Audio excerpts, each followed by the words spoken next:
Vamos a hablar un poquito sobre la nutrición neonatal y el desarrollo infantil. Vamos a hablar un poco en una conferencia de esto. Tenemos que hablar sobre todo la importancia de la nutrición enteral en el prematuro, algunas pinceladas de la parenteral, algunas ideas de la lactancia materna y un poco sobre la salud ósea en el prematuro y cómo mantener la homeostasis y la mineralización del hueso. Si nos fijamos, en sentido general, los pacientes hospitalizados están malnutridos. Esto aplica a la población global. Múltiples estudios indican que hasta 55% de los pacientes están malnutridos, sobre todo aquellos que llevan largas hospitalizaciones, como los pacientes quemados, los pacientes inmunosuprimidos, y aumenta la mortalidad. Eso no escapa a la población neonatal. Como dicen por ahí, una cosa es lo que se dice y otra cosa es lo que se hace. A veces tratamos de nutrirlo, llevarles las calorías necesarias, pero no se cumplen. Hay niños que tienen y neonatos un déficit cumulativo de proteína hasta un 45%, ya que tienen algunas enfermedades que tenemos que restringir el alimento enteral y a veces por más que queremos avanzarlo, tienen mucha intolerancia alimenticia. O sea que en sentido general la población neonatal no se escapa a esto. Recordándoles que el mayor objetivo es alimentarse para, de acuerdo al potencial genético, optimizar la salud y bienestar. Yo creo que se me fue aquí. La importancia de la energía es que queremos mantener la función metabólica basal, que el cuerpo haga todas esas proteínas y que lo que se pierde a través de la orina y las heces se recupere.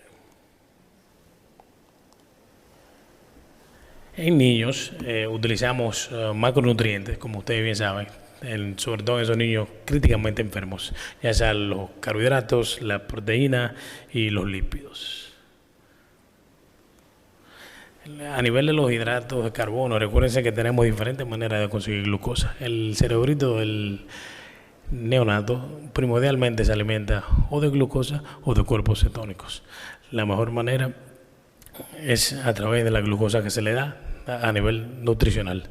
Si no se obtiene y hay un periodo de que no está comiendo el bebé, la va a conseguir de otros órganos, del músculo o del hígado a través de la glicólisis. Sabemos que lo ideal es tener una glicemia adecuada. Eso es una infusión de glucosa de 5 a 8, porque la hiperglicemia en el recién nacido enfermo puede causar problemas hasta mortalidad,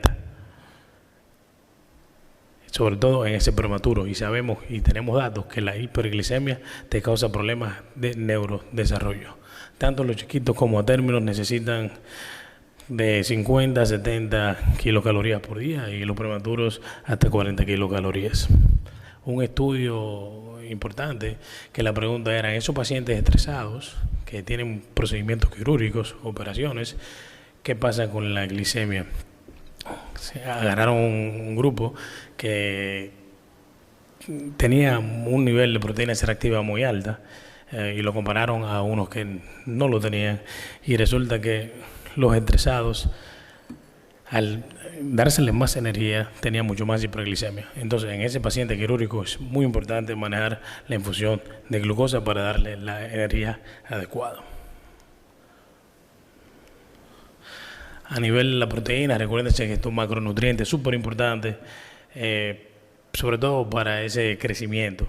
La desventaja es que no se almacena como la glucosa, no tenemos esa gluconogénesis, esa glicólisis, pero son sumamente necesarias, y sabemos que múltiples estudios indican que un niño necesita alrededor de 1.3 a 1.5 gramos por kilo de proteínas para tener un buen balance positivo y evitar el catabolismo. Realmente es fundamental en esa nutrición inicial, esa primera semana. Esto está corroborado por este estudio, un estudio de casi 150 prematuros extremos, donde pudieron lograr que casi el 85% se le practicara el test de Bailey, que es un test que mide el neurodesarrollo de los niños, y se dieron cuenta que a esos niños que le dieron proteína y carbohidratos adecuados, por cada 10 kilocalorías a día aumentaba casi 5 puntos el índice de desarrollo mental. y por cada gramo por kilo día de proteína aumentaba casi 10 puntos. O sea que esa primera semana de la nutrición neonatal es sumamente crítica. A nivel de los lípidos, moviéndonos un poquito, recuérdense que son ácidos grasos que también son fundamentales para la energía, funcionan en esas membranas celulares. Los lípidos tienen una relación importante con la glucosa y en los prematuros es sumamente darlo porque existen aquellos que tienen deficiencias de los ácidos grasos esenciales, el linoleico y el linolénico, que te causan problemas. Entonces, en conclusión, lo que siempre nos preguntamos, ¿cuál es la mejor manera de alimentar a nuestros neonatos? La mejor manera es la integral, siempre y cuando se pueda. Inclusive, siempre intentamos hacer alimentación trófica al principio. Pero la realidad es que nuestros prematuros necesitan una mezcla de lo que es la nutrición enteral y parenteral. Entonces, hablando un poquito de la nutrición enteral del prematuro, recuérdense que la idea es tratar de imitar ese ambiente intrauterino que tiene, donde el prematurito o el neonato crece hasta 30 gramos por kilo por día. Esa es nuestra meta, ya que queremos que a nivel postnatal el prematuro pueda crecer de 15 a 20 gramos kilo días y sobre todo esos niñitos por encima de 2 kilos, de 20 hasta 30. Nosotros logramos con una buena nutrición que esos niños crezcan no nada más el peso, sino la cabeza también, 1 centímetro por semana y a nivel de talla también 1 centímetro por semana. Estos niños, cada vez que utilizamos la nutrición, tenemos que monitorearlos adecuadamente. Esa hemoglobina, tienen anemia, hay que darle su hierro, hay que monitorear el calcio, el fósforo, la fosfatasa alcalina, sobre todo al mes, ya que cuando tenemos una fosfatasa alcalina muy alta, indica que hay mayor riesgo de osteopenia y fracturas. A nivel de laboratorios como el BUN, vemos la cantidad de proteínas y es menos de 10. Sabemos que tenemos que alimentarlo más, que no solamente a veces 1.5 gramos por kilo es suficiente, a veces tenemos que darle sus 3 gramos por kilo día. Los electrolitos, inclusive a veces tenemos que monitorear el sodio urinario, porque el niño que no tiene sodio, niño que no crece adecuadamente. A nivel de la alimentación trófica, sabemos que mientras más temprano mejor. Hay literatura que habla que las primeras 6 horas, si alimentamos a estos niños, evita la permeabilidad intestinal y menos translocación bacteriana, por ende menos septicemia y mejora la tolerancia. Un estudio ya hace casi 20 años en Pediatrics de 170 prematuros habla de qué pasa si alimentamos. Así fue que iniciamos hace 20 años atrás la importancia de la alimentación trófica. La pregunta era, vamos a estudiar a un grupo que se alimentaba tróficamente versus otro grupo que no. Vamos a estudiar la diferencia entre bolus cada 3 horas a través del Levin o la sonda nasogástrica versus continua con una bomba de infusión. El resultado fue que el grupo trófico a nivel de bolus cada 3 horas tenía mucho mayor tolerancia y mejor absorción de los minerales. Entonces, a partir de ahí se hizo eso. Y ya hoy en día es bien común que se alimente tróficamente. Y la pregunta que los neonatólogos siempre hemos tenido es que ustedes bien saben que nos gusta evitar la tasa de enterocolitis. Sabemos que si alimentamos temprano nos da menos enterocolitis a que si lo alimentamos tardíos. En este estudio Cochrane habla sobre casi 1000 pacientes extremos bajos pesos, donde introducíamos los alimentos tempranos y la enterocolitis no aumentaba. O sea que hay evidencia que no solamente tróficos, sino alimentos tempranos. Y no importa el volumen que ustedes utilicen en su institución, lo importante es protocolizar. Hay instituciones que dicen, bueno, los primeros 3 días nos vamos tróficos, 10 ml por kilo, 15 ml por kilo. Hay instituciones que dicen subimos cada 20 ml por kilo, cada 30 ml por kilo. Eso realmente depende, lo importante es protocolizar. Lo que sí sabemos que hay literatura que nos responde a nuestra inquietud. Si avanzamos más lento versus más rápido, existe el aumento posible de la enterocolitis. Ese estudio Cochrane nos dice muy bien, en casi 4.000 pacientes, muy pequeñitos ellos, entre ellos con restricción de crecimiento, se preguntaba si avanzábamos lento de 15 a 20 ml por kilo versus rápido, hasta 40 ml por kilo, ¿qué pasaba? Resulta que en el grupo que avanzó rápido, hasta 40 ml por kilo, no había diferencia en la tasa de enterocolitis. Y tampoco había diferencia en la mortalidad. Entonces, muchos hoy en día avanzan más rápido. Cuando habla de un riesgo de infección es porque esos niños que se avanzaban lento tenían líneas y nutriciones parenterales que lo aumentaban el riesgo. Dentro de este estudio Cochrane, el principal fue una publicación landmark en el New England Journal, donde de esos 4.000 que yo lo hablé, 2.800 fue en este estudio. Y era la misma pregunta. ¿Qué pasa si nosotros alimentamos a los niños más rápido, hasta 30 ml por kilo a nivel neurológico? La respuesta era que a los 24 meses no había ningún daño neurológico. Realmente no había diferencia entre sepsis y enterocolitis.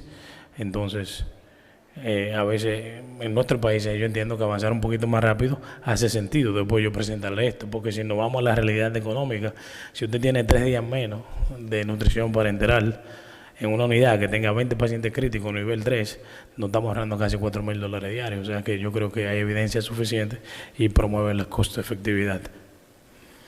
Y parece razonable. Algo que siempre es bueno en este tipo de actividades, a nivel de fármacos, la intolerancia alimenticia. Ustedes saben que esos pequeñitos tienen intolerancia. Bloqueadores H2 o inhibidores de protones realmente no deben de usarse. Para evitar la intolerancia alimenticia, mucha gente da eritromicina, procinéticos, tampoco está evidenciado que eso ayuda.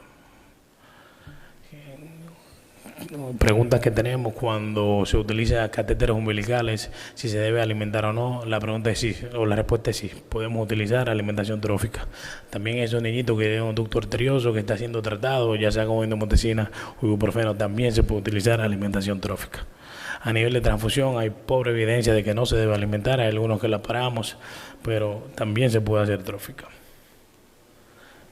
El miedo es la enterocolitis, mire esa barriga verde literal, como está esa neumatosis en esa radiografía. Eso lo vemos en el grupo de extremos bajo pesos. Y la idea es que debemos de prevenirlo, sobre todo con la leche materna, porque tiene muchos factores como la lactoferrina, oligosacáridos, el factor de crecimiento epidermal que protegen contra esto. Preguntica, falso o verdadero, solamente 6% de nuestras madres aquí lactan exclusivamente. ¿Qué se imaginan? ¿Quién dice que sí? Levanten la mano los que dicen que sí. Sí, aquí en República Dominicana la lactancia exclusiva de 6 meses tenemos mucho por hacer. Pero en Estados Unidos también, el CDC dice que 22% de las madres, solamente 22 lactan exclusivos 6 meses. Y por muchas razones, a veces doloroso, dificultad para pegarlo. Como decía la doctora Molina, no tienen tiempo del maternity leave y tienen que trabajar. Entonces, si ustedes ven estos gráficos, esos son gráficos en varios años de mujeres que lactan exclusivamente, va bajando. Mujeres que lactan en sentido general en diferentes años también va bajando a medida que pasan los meses. Así que es una realidad, a pesar de los beneficios generales que tiene en el niño a término, como menos diarrea, menos infecciones de oído, y a nivel del prematuro menos enterocolitis, que eso está documentado en estudios observacionales y randomizados, que la materna menos problema de enterocolitis que la donada, y a la vez la donada mejor que la fórmula. A veces es difícil y hay retos, sobre todo por cantidad inadecuada o porque son niñitos que tienen condiciones donde tenemos que limitarlo, como la broncodisplasia. Un tema de esto es que hay minerales que no tienen suficiente, como el calcio, el fósforo, el hierro y la vitamina D. Por eso tenemos estrategias de esos niños pequeñitos de extremos bajo pesos, sobre todo menos 1.500 gramos, de fortificar esa leche materna alrededor de 100 ml por kilo, sobre todo con fortificador humano que son superior al bovino. Eso viene ya preparado líquido y por cada fortificador le agrega 5 kilocalorías. Si usted lo hace 8 veces al día, estamos agregándole como 40 kilocalorías. A nivel de la leche materna donada, sabemos que hay menos enterocolitis si lo utilizamos y la podemos descontinuar hasta las 32 34 semanas. Eso es un trampolín para poder usar la leche de la madre. Dame el videito, por favor. Un videito aquí, ya casi finalizando. Congratulations, you've actually made it out of the... You probably need him. How to breastfeed in public. Step 1, find your spot to feed. And that's not it. Look for the universal sign for designated nursing area. Yeah, it doesn't exist. Settle for a place that serves food. Step 2, attempt to cover up. Remember that fancy nursing cover that you got at your baby shower? Your baby hates it. Just grab something that'll cover a little shoulder. Because no matter what you do, step 3, prepare to be stared at. Whether it's in admiration, disgust, or I don't know what that guy's thinking. But you know what? You just step 4, own it. Because you are a breastfeeding rock star. This is hard and you are doing it. You're like, hey, I'm nourishing my kid. What are you doing? Ma'am, would you like to order? Oh, yeah. Step 5, take the show on the road. You earned it, girl. Get a little foot massage, hop a plane ride, take it poolside. Just remember, once you're in your own home, do whatever the heck you want. Thank God I'm starving. No problem. Have a nice day. Bueno, señores, un videito jocoso, pero realmente las madres son increíbles cómo han logrado, y no es fácil, como dice ese video. Ya casi terminando, un poquito en la nutrición parenteral en el prematuro. Aquí están los requisitos de que utilizamos tanto lípidos como proteínas para que estos niños crezcan. A nivel lipídico hoy en día existe el SMOF, que son esos niños que tienen condiciones crónicas, donde ya los ácidos le damos fish oil, ácido de oliva y aceite de pescado.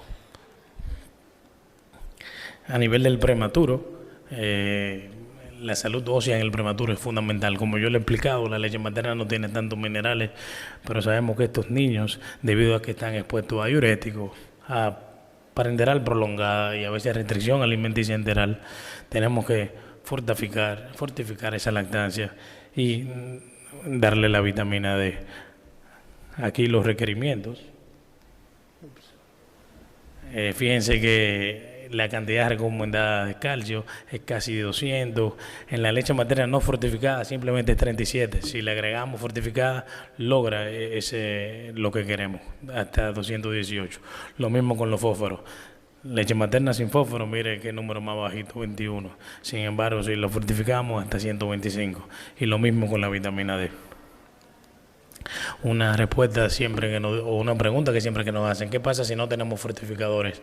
Recuerden que tenemos calorías, fórmulas con calorías adicionales, 24, 30 kilocalorías, y un estudio reciente público que comparando prematuros que tenían fortificadores humanos versus fórmula de 24 kilocalorías, que qué pasaba a nivel de la mineralización. No había diferencia. No había diferencia en ganancia de peso, no había diferencia en enterocolitis, o sea que es una opción viable en países en vía de desarrollo donde no siempre tenemos los fortificadores humanos a mano. En conclusión, la energía y la proteína son ideal para el crecimiento. No podemos pasarnos ni poco ni mucho, sobre todo es fundamental, como le expliqué en esa primera semana, para el neurodesarrollo. Definitivamente la mejor estrategia de nutrición es la integral con el mejor jugador, que es la lactancia materna. Y la nutrición, el prematuro, tiene actores de reparto, como son la nutrición parenteral y los fortificadores para mantener la homeostasis ósea. Con eso terminé.